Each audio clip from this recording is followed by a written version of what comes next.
সারা সপ্তাহের পর এই দিনটার জন্য ওয়েট করে থাকি। আজ হলো রবিবার, ছুটির দিন।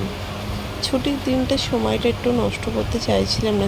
সন্ধেটা মনে হচ্ছিলো কোথাও একটু ঘুরে আসি। আমরা তো সেরকমভাবে কোথাও বেরোই না, তো একটু সময় কাটানো খুবই দরকার ছিল। দৈনন্দিন জীবনে প্রচুর সমস্যার সম্মুখীন দিয়ে প্রত্যেকটা মানুষ যায়, তাই একটু সমস্যার সমাধান তো সবসময় হয় না। তাই একটু মনটা যাতে ভালো করার জন্য একটু যেন কোথাও ঘুরে আসতে যেন ভালো হয়।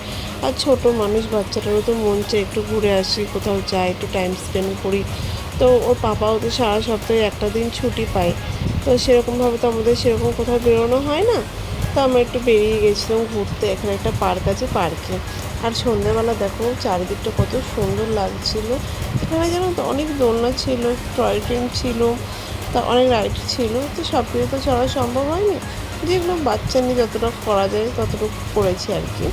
তো আমি জানো তো এই দোলনাগুলো যখন চলছিলাম, সেই ছোটোবেলার কথা মনে পড়ছিল যেন। সেই স্কুল লাইফে আমরা যখন দোলনা চড়তাম, কত মিস করি সেই দিনগুলো। ভাবি যে কত বড় হয়ে গেছি এখন আমরা।